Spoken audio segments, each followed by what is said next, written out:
Assalamualaikum warahmatullahi wabarakatuh. Innal hamdalillah nahmaduhu wa nasta'inuhu wa nastaghfiruh wa na'udzu billahi min shururi anfusina wa min sayyiati a'malina. Man yahdihillahu fahuwal muhtad wa man yudlil falan tajida lahu waliyyan mursyida. أشهد أن لا إله إلا الله وحده لا شريك له وأشهد أن محمدا عبده ورسوله لا نبي بعده اللهم صل وسلم وبارك على البشير النذير وسراج المنير نبينا محمد المبعوث رحمة للعالمين وعلى آله الطيبين الطاهرين وأصحابه المخلصين ومن سار على نهجهم إلى يوم الدين. قال الله تعالى في كتابه الكريم وهو أصدق القائلين أعوذ بالله من الشيطان الرجيم بسم الله الرحمن الرحيم يا أيها الناس اتقوا ربكم الذي خلقكم من نفس واحدة وخلق منها زوجها وبث منهما رجالا كثيرا ونساء واتقوا الله الذي تساءلون به والأرحام إن الله كان عليكم رقيبا وقال عز وجل يا أيها الذين آمنوا كتب عليكم الصيام كما كتب على الذين من قبلكم لعلكم تتقون وقال أيضا شهر رمضان الذي أنزل فيه القرآن هدى للناس وبينات من الهدى والفرقان قال الله تعالى أيضا إنا أنزلناه في ليلة القدر وما أدراك ما ليلة القدر ليلة القدر خير من 1000 شهر تنزل الملائكة والروح فيها بإذن ربهم من كل أمر سلام هي حتى مطلع الفجر فيا عباد الله أوصيكم وإياي بتقوى الله فقد فاز المتقون اتقوا الله حق تقاته ولا تموتن إلا وأنتم مسلمون. Bapak-bapak, ibu-ibu, serta saudara-saudaraku sekalian, terutama anak-anakku sekalian, pertama-tama mari kita panjatkan puja dan puji kehadirat Allah, satu-satunya zat yang patut dipuji, tempat kita memohon pertolongan dan memohon ampun. Salawat serta salam semoga tercurah kepada junjungan kita, Nabi kita, panutan kita, pembawa petunjuk dan contoh yang terbaik, Nabi kita Muhammad sallallahu alaihi wasallam, kepada keluarganya yang baik dan suci, para sahabatnya yang ikhlas, dan insya Allah sampai kepada kita pengikutnya sampai hari akhir kelak. Amin ya rabbal alamin. Kemudian mari kita tingkatkan takwa kita kepada Allah, karena hanya dengan takwa kita dijanjikan akan beroleh jalan keluar dari kesulitan-kesulitan yang kita hadapi, beroleh rezeki dari sesuatu yang tidak terduga, dan oleh Allah dijanjikan akan beroleh kemenangan. Alhamdulillah, segala puji bagi Allah. Allah masih memanjangkan umur kita, sehingga kita masih dipertemukan dengan bulan yang teramat mulia ini. Bulan di mana Al-Quran diturunkan sebagai petunjuk agar hidup kita selamat. Alangkah besar dan luas kasih sayang Allah sampai-sampai kita masih dipertemukan dengan bulan Ramadan tahun ini. Bulan di mana ampunannya melampaui besaran alam semesta. Kasih sayangnya seluas yang kita angankan, dan pahala yang disediakan untuk ibadah pada bulan ini insya Allah lebih dari cukup agar kita bisa terhindar dari sergapan api neraka. Betapa banyak saudara-saudara kita yang 11 bulan lalu masih bersama kita, termasuk istri dan ibu saya, yang bulan Juli yang lalu setelah kita sekeluarga terkena COVID. Walaupun didiagnosis dokter saya yang paling berat karena komorbidnya paling banyak. Saya obesitas, gula darah saya tinggi, jantung saya bengkak, tetapi Allah berkehendak. Justru orang-orang yang lebih sehat daripada saya itu dipanggil olehnya, dan saya masih diberikan umur yang panjang. Alhamdulillah. Semoga umur yang panjang ini bisa menambah amal-amal kita. Maka bukan tidak mungkin tahun depan kita tidak akan bertemu dengan Ramadan lagi. Jangan-jangan ini adalah Ramadan terakhir untuk kita. Puasa Ramadan, siam Ramadan yang kita jalani pada saat ini adalah salah satu ibadah yang asasi, yang mendasar dalam Islam. Siam Ramadan itu bertujuan untuk mengeksploitasi potensi kita, potensi kebaikan dalam diri kita.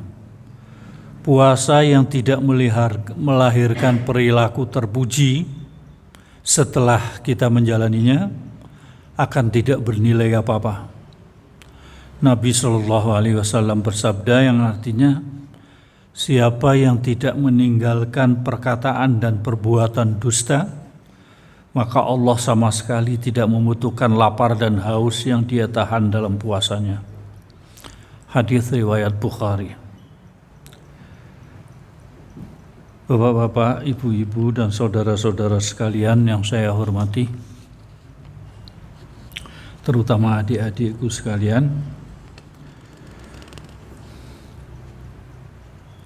siam Ramadan ini adalah ajang pelatihan bagi kita untuk melakukan perubahan ke arah yang lebih baik.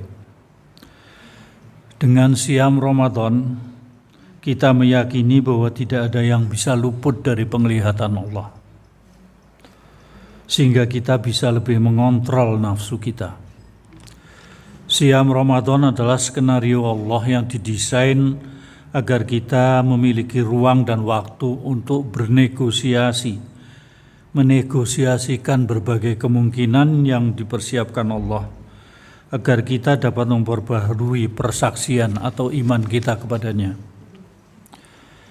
Terlebih lagi barangkali dalam 11 bulan yang lalu, kita telah kehilangan kemanusiaan kita, sehingga untuk itu dibutuhkan waktu khusus yang diberikan oleh Allah agar kita mampu memulangkan aspek kemanusiaan kita.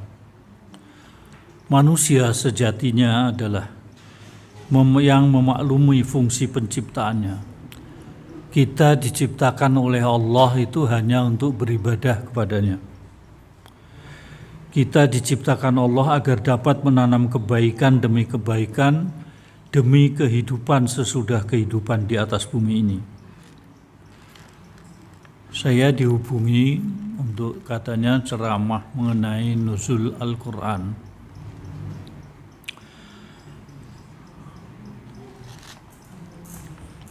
Manis ya mas? Manis. Saya tidak minum manis, air aja. Malam ke-17 Ramadan itu biasa disebut dengan malam nuzul Al-Quran. Nuzulul Quran itu harus dimaknai sebagai perwujudan kasih sayang Allah kepada manusia seluruhnya. Al-Quran itu diturunkan Allah untuk memberikan pencerahan kepada umat manusia mengenai hal-hal yang menjadi urusan manusia, bukan untuk memberatkan manusia. Manusia harus menyadari salah kekhalifahannya. Karena itu semua kita dituntut untuk menjadi pemimpin yang baik, pemimpin yang bertanggung jawab kepada Allah dengan menjalankan kewajiban dengan sebaik-baiknya, tidak mengikuti hawa nafsu kita yang akan mengakibatkan kerusakan. Al-Quran yang diturunkan oleh Allah melalui Nabi kita Muhammad SAW adalah salah satu kitab yang fungsi utamanya sebagai penawar dan obat bagi berbagai macam penyakit sosial yang bersumber dari penyakit rohani, sebagaimana difirmankan di dalam Al-Quran surah Yunus, surah ke-10 ayat 57 yang berbunyi, A'udzubillahi minasyaitonirrajim, ya ayyuhan nas qad ja'atkum mau'izatum min rabbikum wa shifaa'un lima fis sudur wa hudan wa rahmatun lil mu'minin. Dalam bahasa Indonesia kurang lebih artinya, wahai manusia, sungguh telah datang kepadamu pelajaran atau Al-Quran dari Tuhanmu, penyembuh bagi penyakit yang ada di dalam dada dan petunjuk serta rahmat bagi orang-orang yang beriman. Sesungguhnya Al-Quran itu memiliki kemampuan luar biasa untuk merubah diri kita masing-masing. Sesungguhnya Al-Quran mampu merubah kita dan mengembalikan keadaan kita menjadi manusia yang beradab, terutama dalam saat ini yang terlalu banyak kerusakannya. Saya nggak usah sebutkan satu-satu, nanti malah ditangkap. Dahulu para sahabat Nabi SAW, sebelum keislaman mereka, itu mereka berada dalam keadaan terpecah belah dan fanatik kesukuan yang tinggi, saling berbangga-bangga dengan keturunan atau harta, dan memperlakukan derajat yang memisahkan antara pemimpin dan rakyatnya, antara satu suku dengan suku yang lainnya. Lalu bagaimana sebetulnya mereka kok bisa bersatu padu dan menjadi umat yang terbaik yang pernah diturunkan kepada manusia? Yang terjadi di sini adalah adanya seutas tali yang turun dari langit, dan mereka semuanya memegang tali itu kuat-kuat. Lalu tali itu menarik mereka dari permukaan bumi dan mengangkat mereka ke atas langit, meninggalkan syahwat kesenangan dunia dan segala hal yang berhubungan dengannya. Tali ini yang diturunkan oleh Allah dari langit itu adalah Al-Quran yang kita semua hadapi sekarang ini. Al-Quran telah terbukti mampu menyatukan semua keragaman suku-suku pada saat sebelum Islam datang, sebagaimana yang difirmankan Allah di dalam surah Ali Imran, surah ketiga ayat 103 yang berbunyi, A'udzubillahi minasyaitonirrajim, wa'tasimu bihablillahi jami'an wa la tafarraqu wadhkuru ni'matallahi alaikum idh kuntum a'da'an fa'allafa baina qulubikum fa'asbahtum bi ni'matihi ikhwana wa kuntum ala syafa khufratin minan nari fa'anqadhakum minha kadzalika yubayyinullahu lakum ayatihi la'allakum tahtadun. Ayat ini dipahatkan di mihrab Masjid Jami' Wonosobo. Tanpa nggak tahu, saya selalu kalau menjadi khatib di Masjid Jami' itu selalu terpaku pada ayat ini. Arti dari ayat tersebut kurang lebih dalam bahasa Indonesia adalah, dan berpegang teguhlah kamu semuanya pada tali atau agama Allah, dan jangan kamu bercerai-berai. Dan ingatlah nikmat Allah kepadamu ketika dahulu pada masa jahiliyah kamu bermusuhan satu sama lain, lalu Allah mempersatukan hatimu sehingga dengan karunia-Nya kamu menjadi bersaudara. Sedangkan ketika itu kamu berada di tepi jurang neraka, lalu Allah menyelamatkan kamu dari sana. Demikianlah Allah menerangkan ayat-ayat-Nya kepadamu agar kamu mendapat petunjuk. Dan juga sebagaimana disabdakan oleh Rasulullah SAW, Kitabullah wa hablullahil mamdud minas sama'i ilal ard. Kitabullah itu Al-Quran adalah tali Allah yang terbentang dari langit sampai ke bumi. Hadis riwayat Ibnu Abi Syaibah dan Ibnu Jarir. Jadi hanya dengan Al-Quran itu kaum muslimin terdahulu bersatu atas satu tujuan. Dan berkat Al-Quran pula mereka naik menjadi umat yang mulia, terbebas dari godaan duniawi. Rasulullah juga menguatkan makna ini dalam sabdanya yang lain yang berbunyi, Abshiru fa inna hadzal Qur'ana tawrafahu biyadillah wa tawrafahu biaidikum fatamassaku bihi fa innakum lan tuhliku wa lan tudhillu ba'dahu abada. Artinya, bergembiralah. Sesungguhnya Al-Quran ini salah satu ujungnya berada di tangan Allah. Dan ujung yang satu lagi berada di tangan kalian. Maka berpegang teguhlah kepadanya.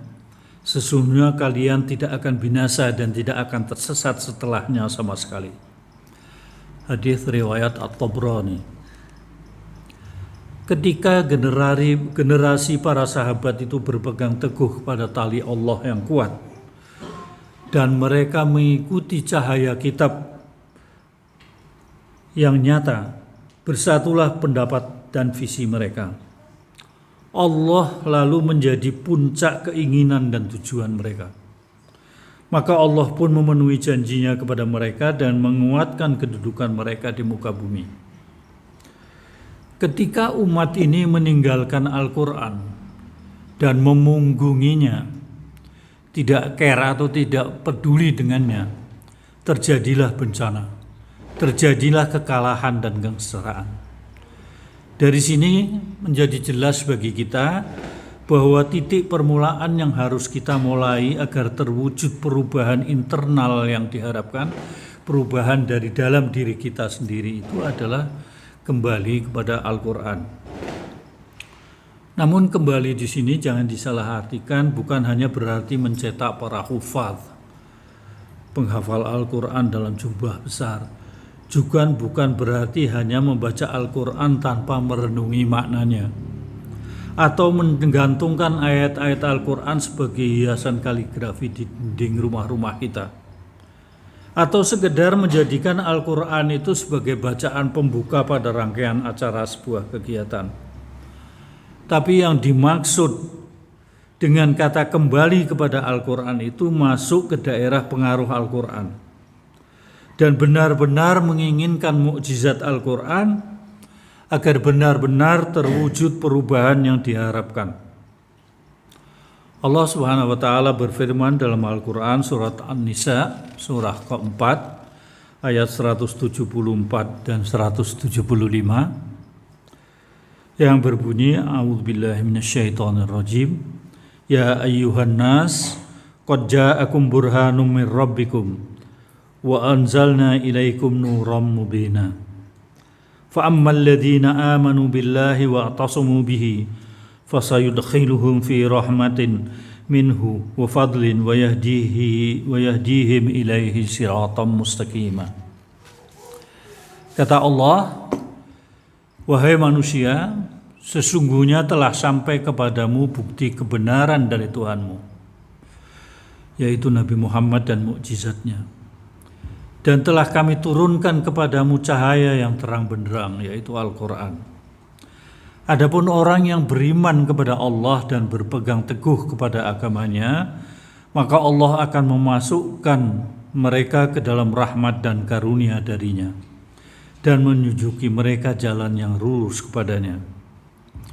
Jadi kalau boleh dibilang umat Islam sekarang ini terpecah belah dan terpuruk, hampir tidak ada prestasinya, saling salah menyalahkan satu sama lain, itu disebabkan oleh kejauhan mereka dengan Al-Quran. Pada zaman dahulu kita semua tahu, kalau kita baca sirah nabawiyah atau sejarah hidup Nabi Muhammad SAW, kita akan mendapati bahwa Al-Quran itu mampu merubah mereka dari masyarakat jahiliyah menjadi masyarakat yang beradab. Membaca Al-Quran sebagaimana dijelaskan oleh Al-Ghazali, haruslah dengan lisan, akal, dan hati. Lisan kita itu membacanya, akal kita menafsirkan maknanya, dan hati kita mempengaruhi perilaku kita selanjutnya. Dengan membaca Al-Quran dengan benar, akan mampu menciptakan nilai perubahan dengan bertambahnya keimanan di dalam hati kita dan timbulnya semangat yang akan memotivasi kita untuk melakukan perbuatan-perbuatan baik. Maka nuzul Al-Quran pada saat ini adalah momen sejarah yang luar biasa, karena itu turun di bulan yang sangat agung, bulan Ramadan. Juga ada malam yang sangat mulia, yaitu malam Lailatul Qadar yang lebih baik dari 1000 bulan. 1000 bulan itu 83 tahun. Bayangkan, satu malam nilainya lebih baik dari 83 tahun. Saya sekarang umurnya udah tua, 75 tahun. Belum 83 tahun. Nggak tahu sampai 83 tahun apa enggak. Tetapi bayangkan kalau kita mendapati satu malam itu saja dan kita beribadah penuh, ikhlas karena Allah, mengharapkan ridha Allah, mengharapkan ampunan Allah, dan mengharapkan bantuan Allah untuk menghadapi hidup kita selanjutnya. Itu nilainya lebih dari 83 tahun. Maka seluruhnya sebetulnya dengan memperingati nuzul Al-Quran, saya tidak akan berdebat atau mengemukakan ada yang tadi saya kemukakan tanggal 17 Ramadan itu dipercaya sebagai tanggal turunnya Al-Quran. Tetapi ayat Quran yang tadi saya bacakan di pembukaan, Inna anzalnahu fi lailatul qadr, bahwa Al-Quran ini diturunkan pada malam Lailatul Qadar, dan kita semua diajari Lailatul Qadar itu akan terjadi pada malam-malam ganjil dari 10 hari terakhir bulan Ramadan ini. Jangan berpegang pada hadis yang mengatakan 10 hari pertama bulan Ramadan itu rahmat, 10 hari kedua itu ampunan, dan 10 hari yang terakhir itu dijauhkan kita dari api neraka. Hadisnya maudhu, palsu, karena ada perawinya yang tidak bisa dipercaya. Jadi enggak dipegang itu oleh kita, terutama dari kalangan Muhammadiyah yang selalu mendasarkan segala sesuatunya pada Al-Quran dan As-Sunnah Sahihah. Dengan demikian Al-Quran itu lalu tidak hanya dihafal secara kuantitatif, secara banyaknya surah-surah yang bisa dihafal atau juz-juz yang bisa dihafal, tapi jauh di atas itu adalah bagaimana Al-Quran itu secara kualitatif, secara mutu, itu bisa mempengaruhi kehidupan kita. Berfungsi secara kualitatif itu mengandalkan pembacaan dan pengkajian yang mendalam, kontinu, terprogram, dan pengejawataannya secara maksimal dalam tindak tanduk kita sehari-hari. Sementara menuzulkan Al-Quran di dalam konteks sosial itu berarti menjadikannya sebagai basis dalam menentukan apa yang akan kita lakukan. Kalau dilarang oleh Al-Quran, tinggalkan. Kalau diperintah, laksanakan. Nah, peristiwa nuzul Al-Quran oleh para ulama yang diyakini bahwa turunnya Al-Quran pada malam Lailatul Qadar itu mengajak kita untuk menyebarkan perdamaian dan kedamaian atau salam. Perdamaian dan kedamaian itulah yang harus terus disebarkan oleh umat Islam, terutama di negara ini, walaupun kita dihujat sana-sini oleh seluruh lapisan bangsa, hingga benar-benar kemudian dengan bantuan Allah kita akan benar-benar mewujudkan kehidupan yang diridhai oleh Allah.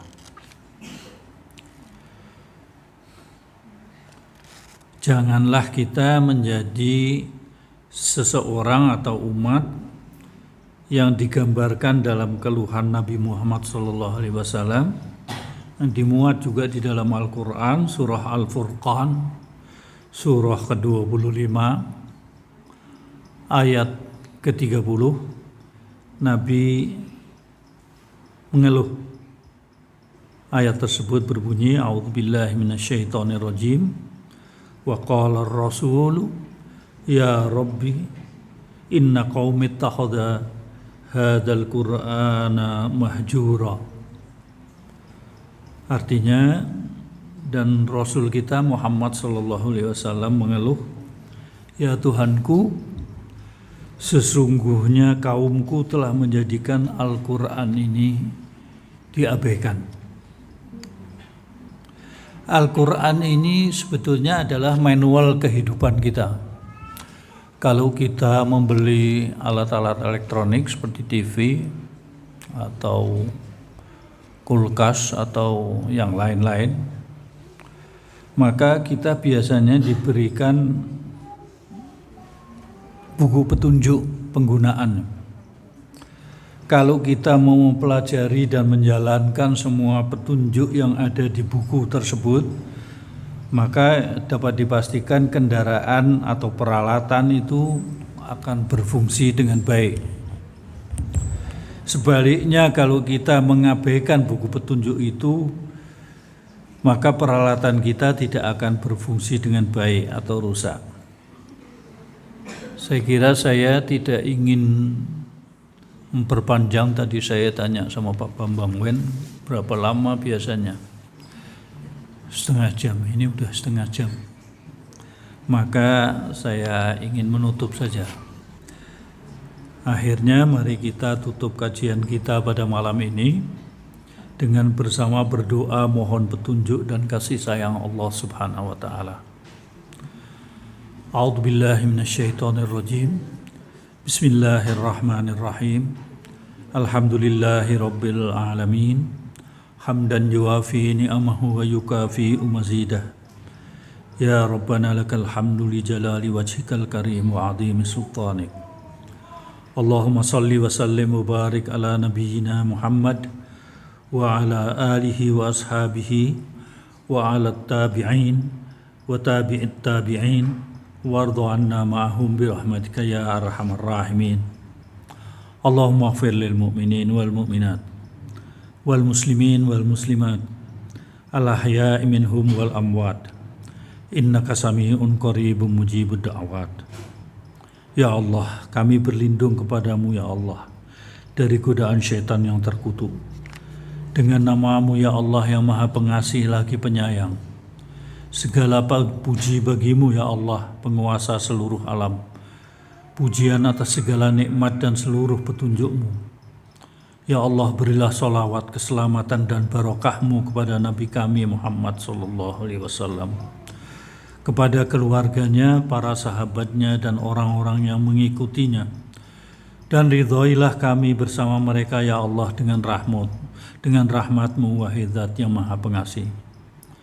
Ya Allah, ampunilah kaum yang beriman laki-laki dan perempuan, umat Islam laki-laki dan perempuan, yang masih hidup maupun yang sudah wafat. Sesungguhnya Engkau Maha mendengar, Maha dekat, dan Maha mengabulkan permohonan. Rabbana zalamna anfusana wa illam taghfir lana wa tarhamna lanakunanna minal khasirin. Ya Tuhan kami telah menganiaya diri kami sendiri, dan jika Engkau tidak mengampuni dan memberi rahmat kepada kami, niscaya kami termasuk orang-orang yang merugi. Rabbi ighfir lana wa liwalidina warhamhum kama rabbayana shighara. Ya Tuhan kami, ampunilah kami dan kedua ibu bapa kami, dan sayangilah mereka sebagaimana mereka menyayangi kami sedari kecil. Rabbi ja'alna muqimas shalah wa min dzurriyyatina rabbana wa taqabbal du'a. Ya Tuhan kami, jadikanlah kami dan anak cucu kami sebagai orang-orang yang tetap mendirikan salat. Ya Tuhan kami, perkenankanlah permohonan kami. Rabbana ighfir lana dzunubana wa israfana fi amrina wa tsabbit aqdamana wansurna 'alal qaumil kafirin. Ya Tuhan kami, ampunilah dosa kami dan perilaku kami yang berlebih-lebihan dalam urusan kami, dan kuatkanlah pendirian kami dan tolonglah kami terhadap kaum yang kafir. Rabbana atina min ladunka rahmatan wa hayyi' lana min amrina rasyada. Wahai Tuhan kami, berikanlah rahmat kepada kami dari sisimu dan sempurnakanlah bagi kami petunjuk yang lurus dalam urusan kami. Rabbana atina fid dunya hasanah wa fil akhirati hasanah wa qina adzabannar. Ya Tuhan kami, berilah kebaikan di dunia dan kebaikan di akhirat, dan peliharalah kami dari siksa neraka. Allahumma ansur man nasaraddin wahdul man khadalal muslimin waj'al baldatana Indonesia hadhihi baldatan aminatan mutmainnah tajri fiha ahkamuka wa sunnata rasulika ya hayyu ya qayyum ya rabbal alamin. Ya Tuhan kami, menangkanlah siapapun yang memenangkan agamamu, dan hinakanlah siapapun yang menghinakan kaum muslimin, dan jadikanlah negeri kami Indonesia ini negeri yang baik dan aman, berlaku di dalamnya hukum-hukummu dan sunnah utusanmu. Wahai Zat yang maha hidup, yang maha memelihara hambanya, wahai Tuhan seluruh sekalian alam. Allahumma ja'al ijtima'ana hadha ijtima'an marhuma wa tafarruqana ba'daha tafarruqan ma'suma. Allahumma inna nas'aluka hubbak wa hubba man yuhibbuk wa hubba amalin yuqarribuna ila hubbik. Ya Tuhan kami, jadikanlah pertemuan kami ini pertemuan yang Engkau rahmati, dan perpisahan sesudahnya perpisahan yang Engkau ridhoi. Ya Tuhan kami mengharapkan kasih sayang-Mu dan kasih sayang orang-orang yang mengasihi-Mu dan mencintai perbuatan yang mendekatkan kami kepada kasih sayang-Mu. Wassallallahu ala nabiyyina Muhammad wa ala ali Muhammad wa salamun ala mursalin walhamdulillahi rabbil alamin. Aqulu qawli hadza wa astaghfirullah li wa lakum. Wassalamu alaikum warahmatullahi wabarakatuh.